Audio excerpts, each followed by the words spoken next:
Eh, Bapak Ibu tamu undangan, Bapak RW, para kader, LMK, Bapak Ibu RT, terima kasih atas kehadirannya untuk hari ini. Mungkin langsung saja. Ini adalah musyawarah masyarakat Kelurahan Ceger di tahun 2022. Puskesmas Kelurahan Ceger merupakan salah satu bagian dari Puskesmas Kecamatan Cipayung yang memiliki 5 RW dan terdiri dari 39 RT, ya, dengan batas wilayah sebagai berikut. Waktu itu kita kumpulkan, Kelurahan Ceger memiliki data dengan jumlah kakak 6.584, Bapak Ibu ya. Ini dari dinas, jadi bukan dari kami. Memang ada jumlah kakak sebagai berikut. Mungkin agak beda dengan Dukcapil ya, Ibu ya. Nah kemudian diharapkan dengan jumlah kakak sekian, ada 1.428 sampel responden kakak.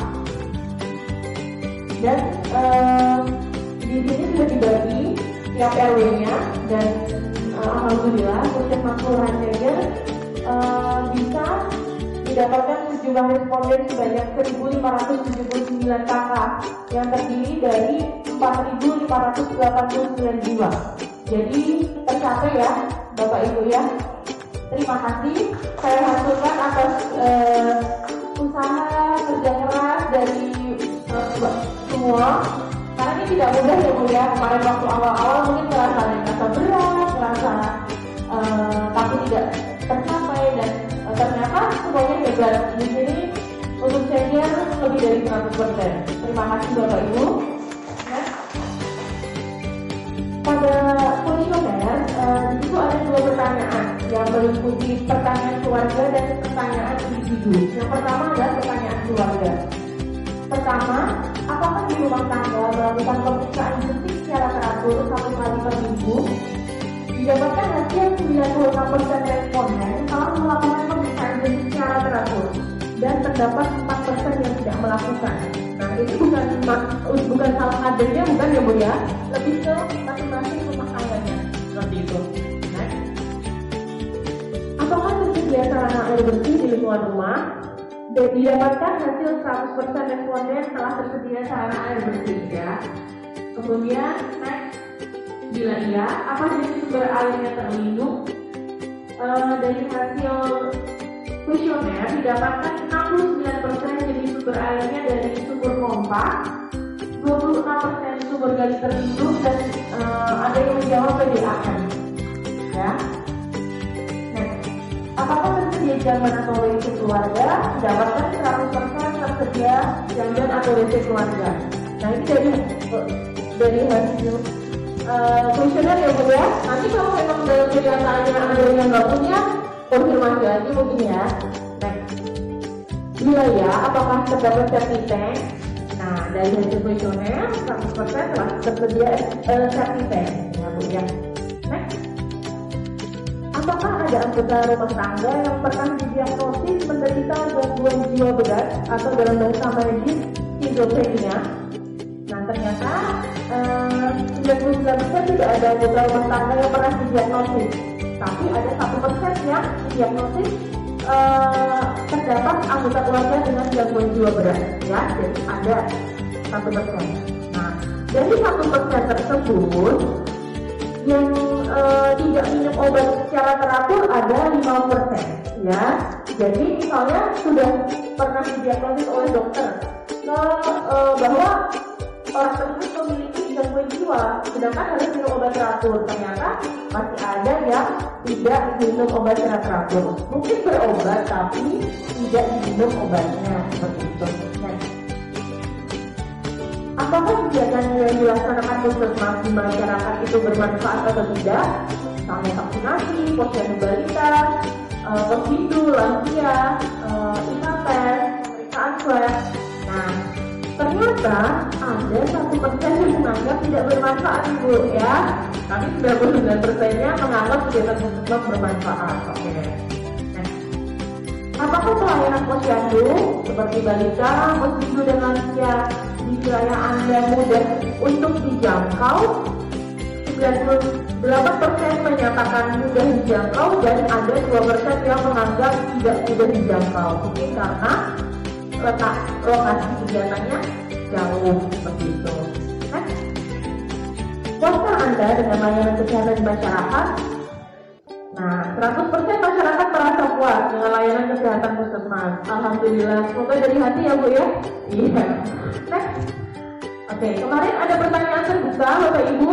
Selain kegiatan kesehatan di masyarakat yang sudah disebutkan tadi, apakah ada kegiatan yang dibutuhkan masyarakat yang harus dilaksanakan oleh puskesmas? Nah, dari hasil survei didapatkan ada 1% yang mengharapkan ada COVID-19. Kemudian ada yang mengharapkan pelayanan kesehatan gigi. Kemudian ada 7% yang mengharapkan ada kesehatan, dan 10% perlu adanya pembentukan posyandu remaja, dan 20% adanya peningkatan pelayanan posyandu lansia, dan 61% sudah berpendapat cukup baik, seperti itu. Berikutnya adalah pertanyaan individu. Jadi ini isinya ingat ya Bu ya, kemarin ya, berdasarkan nama masing-masing. Dari responden tadi, jenis kelamin yang mengisi responden ada 53% perempuan dan 47% laki-laki. Dengan status perkawinan, 58% berstatus kawin dan 42% belum kawin. Nah ini Bu, golongan darah. Jadi ketika warga diminta untuk dalam survei itu, ternyata 50% warga tidak tahu golongan darahnya. Ya, mungkin ini bisa jadi catatan juga buat kita ya. Next. Kemudian untuk ibu hamil terdapat 1% responden yang sedang hamil dan 99% tidak hamil. Ya. Oke. Kemudian ini pertanyaan. Apakah saudara makan buah dan sayur setiap hari dengan kriterianya 3 porsi sayur dan 2 porsi buah? Dan ternyata masih ada 14% yang tidak makan buah dan sayur setiap hari. Kemudian, apakah saudara melakukan aktivitas fisik 30 menit per hari? Contohnya seperti menyapu, mencuci, mengepel, berjalan kaki. Nah, di sini masih ada 8% yang tidak melakukan, tapi sudah 92% masyarakat melakukan aktivitas fisik ya. Kemudian ini, apakah saudara mempunyai kartu jaminan kesehatan berupa di sini konteksnya adalah JKN atau BPJS ya Bu ya, jadi bukan jaminan kesehatan swasta ya, gitu. Nah, di sini 86% masyarakat sudah mempunyai kartu jaminan kesehatan, tapi masih ada 14% yang tidak mempunyai. Nah, ini juga PR kita bersama ya Bu ya. Kalau jaminan kesehatan nggak punya, itu sebaiknya sih nanti bisa dilanjutkan ke warga kita ya. Apakah saudara biasa buang air besar di jamban? Ya, alhamdulillah 100% sudah di jamban ya Bapak Ibu ya. Next, apakah Anda melakukan cuci tangan dengan sabun dan air mengalir? 100% menjawab sudah melakukan cuci tangan dengan sabun dan air mengalir. Kemudian ini, apakah saudara merokok? Ya, 78% masyarakat tidak merokok, tapi masih 22% yang merokok. Ini baru yang responden ya Bu ya, belum tentu ya semuanya ya. Tapi dengan ini mewakili bahwa masih ada yang merokok. Ini pertanyaan tiap tahun. Apakah dalam satu terakhir Anda sudah memeriksakan IPA test untuk wanita yang telah menikah atau yang sudah berhubungan seksual? Jawabannya baru 11% akan ya Bu. 11% ya, 85%-nya belum. Oke. Berikutnya, apakah saudara pernah didiagnosis menderita tuberkulosis atau gigi paru? Nah, ternyata ada 2% pernah didiagnosa dan 98% tidak pernah. Ya, yang tidak pernah ini memang tidak sakit ya Bapak Ibu ya, tapi memang mungkin tidak diperiksakan atau menolak untuk diperiksa. Berikutnya, dari 2% tadi yang menderita tuberkulosis, nah dari respondennya tadi 100% yang didiagnosa TB setelah meminum obat secara teratur ya, tapi pasti di luar sana ada yang belum memeriksakan atau memang putus obat seperti itu. Nah, apakah saudara menderita batuk berdahak lebih dari 2 minggu disertai 1 atau lebih gejala seperti batuk berdarah atau berat badan turun? Nah, di sini ada 1% yang menderita batuk berdahak. Jadi persen kalau memang ini ada di sekitar kita, tolong saudara dilakukan pemeriksaan ya. Ini mengarah ke penyakit apa Bu? TB lagi itu ya. Next. Apakah di kulit Anda terdapat bercak putih atau kemerahan yang bukan tanda lahir? Nah, di sini 100% tidak ya, tidak ada bercak putih. Kalau ada bercak putih, terutama tidak berasa, nah itu mengarahnya takutnya ke kusta ya. Apakah di kulit Anda terdapat orang yang sulit sembuh dalam waktu lama? Nah, ternyata ada 1% responden yang mengaku terdapat orang di kulit dan 99% tidak terdapat orang di kulit yang sulit sembuh dalam waktu lama. Jadi takutnya adalah jadi usus diabetes ya, gula. Kemudian berikutnya, apakah di keluarga pernah didiagnosis tekanan darah tinggi atau hipertensi? Dan ada 13% yang pernah didiagnosa hipertensi atau darah tinggi ya. Kemudian dari 13% tadi yang sudah minum obat secara teratur sudah 74%, tapi masih ada 26% yang tidak teratur. Oke, berarti masih ada ya yang belum menyadari pentingnya minum obat darah tinggi. Nah, kemarin kebetulan ada pertanyaan yang harus mengukur tekanan darah, tapi itu kan mungkin saat itu saja ya Bu ya, tidak dicek berkala. Nah, dengan kriteria di atas 140/90, di atas 140/90 ada 20% responden yang tensinya di atas 140/90. Artinya 20% tersebut masuk dalam kategori hipertensi. Jadi sebaiknya memang harus kontrol tensi ulang. Nah, kemudian dari hasil pemeriksaan gula darah, kemarin ada 1% yang masuk dalam kategori tinggi. Tapi mungkin kalau gula darah sulit ya Bu ya, karena memang kemarin tidak semua memiliki alat untuk pemeriksaan gula darah. Nah, ini yang terakhir adalah status vaksinasi Bu. Status vaksinasi COVID-19 untuk kriteria lebih dari 6 tahun sampai kurang dari 18 tahun masih ada 14% belum vaksin sama sekali. Ya, itu banyak ya Bapak Ibu ya. Oke, kemudian ada 5% yang masih vaksin yang pertama. Jadi belum vaksin yang kedua, baru pertama. Masih butuh pengulangan. Nah, di sini yang sudah vaksin 1 dan 2 sudah 81% ya. Di sini adalah kurang dari 18 tahun, jadi memang belum lagi booster ya Bu ya, belum ada aturan untuk booster. Oke. Berikutnya adalah vaksinasi di atas 18 tahun.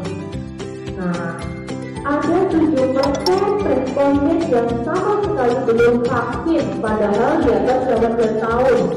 Jadi kan sebenarnya di atas 18 tahun itu macam vaksinnya lebih banyak Bu, lebih banyak pilihannya, tapi ternyata masih ada yang belum vaksin. Kemudian yang baru vaksin pertama itu ada 3%, dan yang sudah melakukan vaksin 1 dan 2 ada 28%. Dan untuk capaian yang sudah booster baru 61% ya. Karena puskesmas Florida ada vaksinasi ya, ayo yang belum ini tolong segera melakukan vaksinasinya ya. Oke, baik, mungkin itu yang dapat saya paparkan mengenai hasil survei malam diri semoga itu memang mewakili dari kesehatan masyarakat warga di lingkup Kelurahan Jaya. Terima kasih. Kurang lebihnya saya akhiri. Wassalamualaikum warahmatullahi wabarakatuh. Kepada Ibu Lena, mungkin bisa. Bu Lena mau masuk.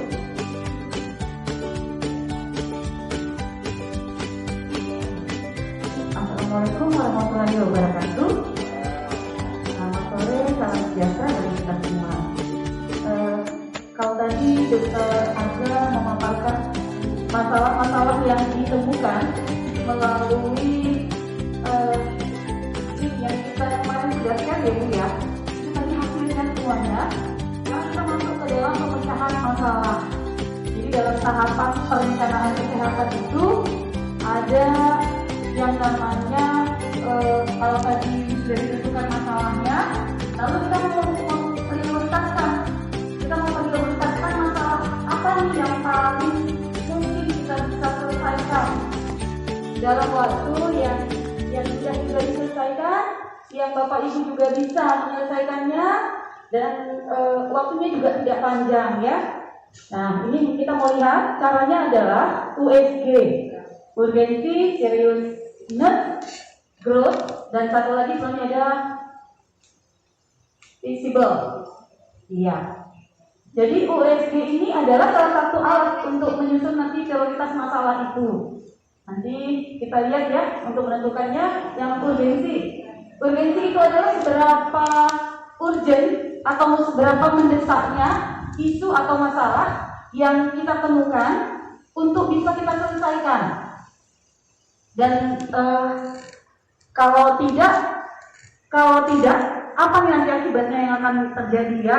Jadi kita seberapa yang kasih ini yang urgensi adalah seberapa mendesaknya masalah itu untuk kita selesaikan. Yang kedua adalah seriousness. Ini seberapa seriusnya masalah atau isu yang akan kita selesaikan dan akibatnya juga tidak diselesaikan. Itu ya seriousness. Sedangkan growth adalah seberapa berkembangnya masalah itu kalau dibiarkan, kalau tidak diselesaikan. Itu ya Bu ya, Bapak. Kemudian visible adalah dapat dikerjakan dengan mudah. Iya. Kita mau lihat tadi masalahnya. Nah, ini ya, tadi ya, kecil sekali ya. Kelihatan nggak Bapak Ibu? Kayaknya Pak RT 1 nggak kelihatan. Kelihatan Pak? Lama-lama. Sama-sama ya. Wah, gimana ya? Ini kita mau menetapkan. Tadi kan ini ya, USG ya tadi ya Bu, Bapak ya, untuk menentukan prioritasnya. Yang pertama kita lihat adalah masalah yang ditemukan tadi dari yang sudah dipaparkan oleh Dokter Aga, yaitu yang pertama 5% yang pernah didiagnosis gangguan jiwa berat tidak minum obat secara teratur. Nah ini masalah ditemukan. Harusnya nggak ada. Harusnya 100% semuanya minum obat secara teratur. Nah ini ditemukan seperti ini. Ini kira-kira menurut Bapak Ibu seberapa urgent ya? Nilainya bisa dibantu? Nilai 1 sampai 8 ya? Ya, nilainya 1 sampai 8. Kalau kita mau menganggap ini penting urgent sekali nih, kita buat angkanya yang paling tinggi itu 8, terus sampai ke bawah tuh. Oh ini enggak terlalu kok. Ya udah di bawahnya, nah seperti itu, Bapak Ibu. Kira-kira menurut Bapak Ibu ini urgent nggak? Berapa nilainya? 8, oke, 8. Kemudian bisa ditulis ya. Ini langsung kita buat di sini, nanti baru kita dapatkan prioritasnya yang paling tinggi yang mana, gitu ya, Bapak Ibu ya. Nomor 1 ini tadi. Urgent 8. Nah, ini seberapa serius sih masalah ini? Enggak. Akibatnya. Masalah itu tadi kan harus minum obat. Nah, dia ternyata tidak minum obat. Kalau ini enggak kita selesaikan dengan segera. Nah, ini kira-kira berapa nilainya menurut Bapak Ibu? 8 juga. 8 juga? Oke, 8. Baik, kemudian 8 ya? 8. Ya. 8. Ya. Izin boleh kan? Ya. Mungkin kita sepakati dulu ya Bu. Ini kan ada 8 masalah Bapak Ibu. Saya bacakan aja ya 8 masalah ya. Kelihatan kan nih? ODGJ yang tidak minum obat secara teratur. Nanti kita bahasnya baru bareng-bareng ya Bu. Angkanya dia itu. Yang kedua, 50% warga kita tidak mengetahui golongan darah. Yang ketiga, 14% tidak punya jaminan kesehatan, tidak punya BPJS. Ya. Tuh.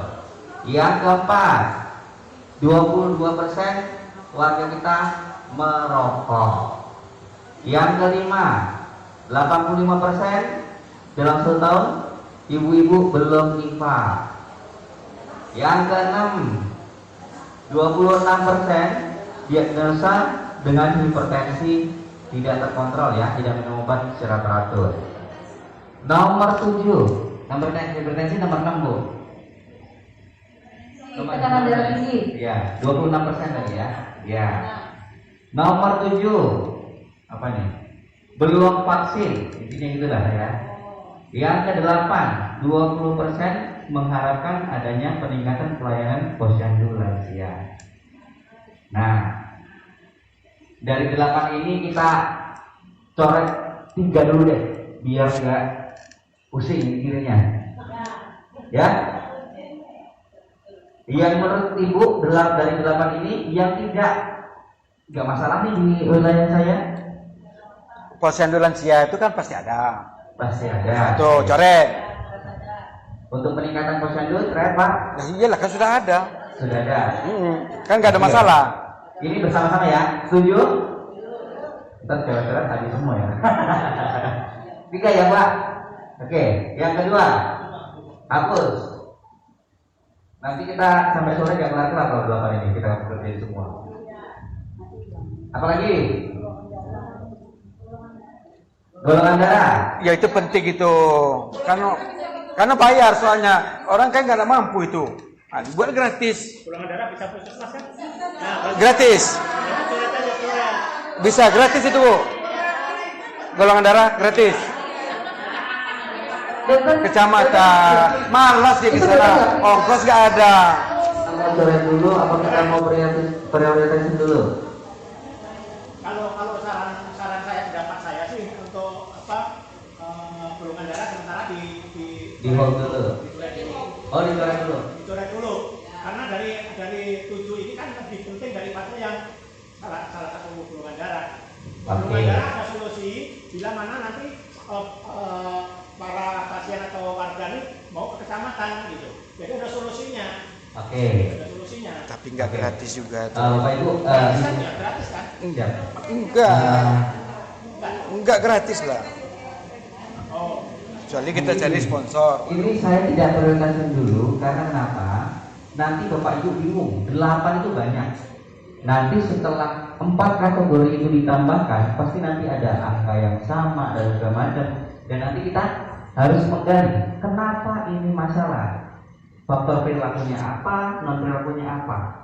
Setelah itu kita akan membuat rencana nih. Oh, misalnya dia malas atau dia kurang edukasi, kita beri edukasi. Gitu ya. Kalau kita 7-7-nya kita selesaikan semua, kayaknya kita sampai jam 7 malam, 9 malam sudah kelar. Mas, jadi Ya. sementara sambil nunggu dokter, Ya. yang lain dulu dibahas, kira-kira masih lanjut atau tidak? Oke. Yang pertama tadi 5% pernah didiagnosa gangguan jiwa, tidak minum obat secara teratur. Iya, ada, tapi tidak minum obat. Kira-kira di masyarakat bermasalah atau tidak? Kalau itu menurut saya bermasalah, karena kalau tidak minum obat, takutnya lebih parah, nanti takutnya nggak punya. Jangankan itu di panti aja susah minum obat loh. Pasti itu. Iyalah. Oke, baik, ditahan ya berarti. Oke, lanjut. Golongan darah Panti aja ditahan. susah. Golongan darah setuju ditahan apa dicoret? Taruh dulu, lewat dulu. Lewat. 40% tidak punya jaminan kesehatan, nggak punya BPJS. Itu banyak itu. Nah, Penting. 14%. Ya, lanjut. 12% merokok. Penting nggak? Ibu-ibu kayak yang menjawab ini. Kalau bapak-bapak Nggak susah. apa-apa, puluhin aja. Penting nggak?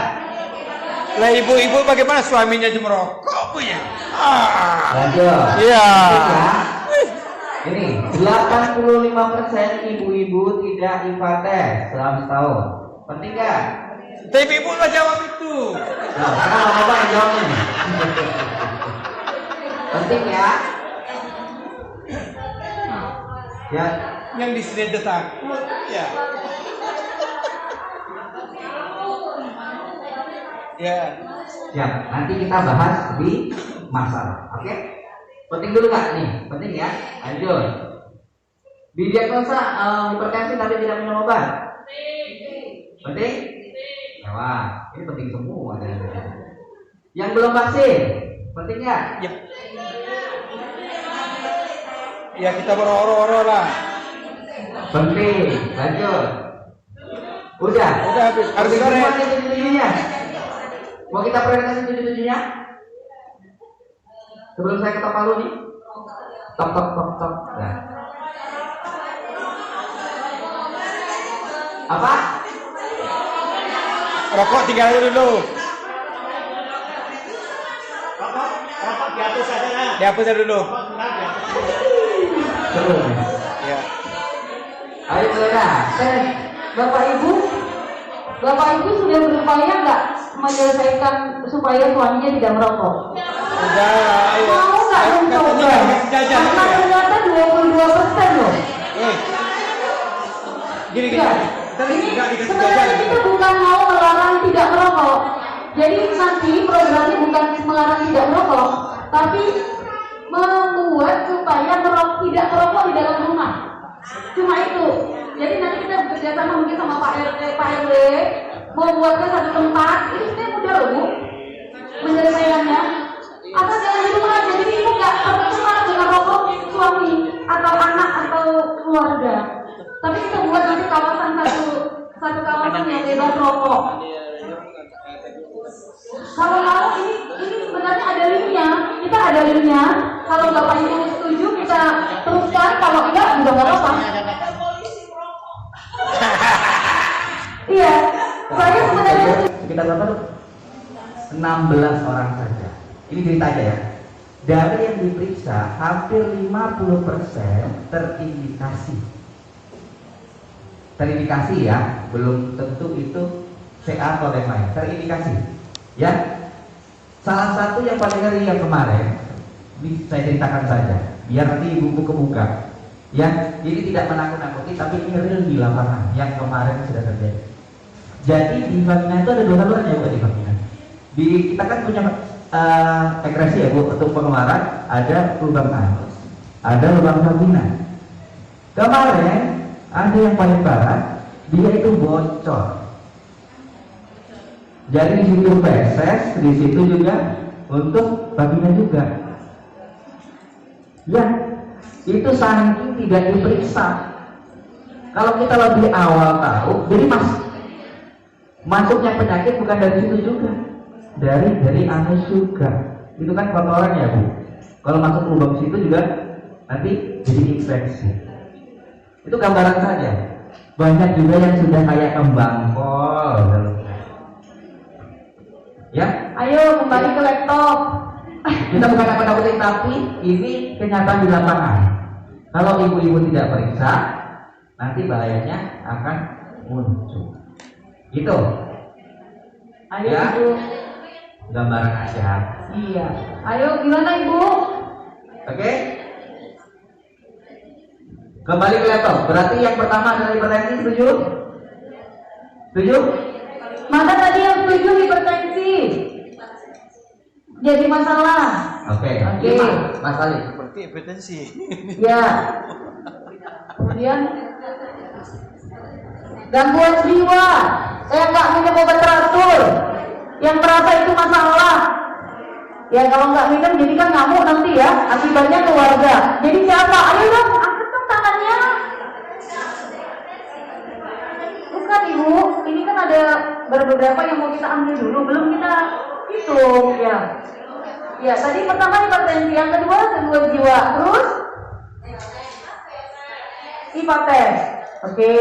Berarti urgensinya yang pertama adalah hipertensi 5. Ya, yang paling urgent, yang paling gawat, yang pertama. Kalau nggak diatasi itu urgent.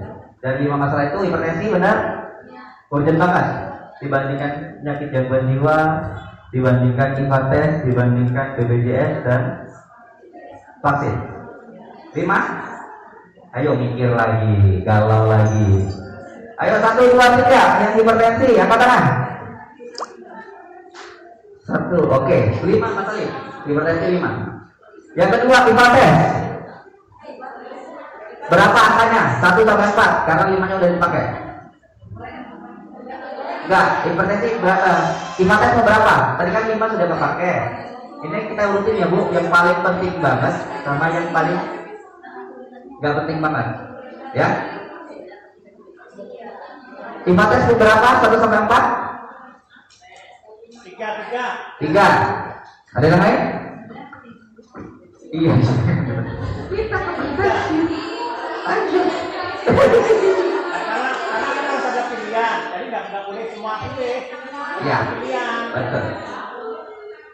3 atau 4 atau 2 atau 1? Bicara aja lu, jangan apa lu. 3. 3.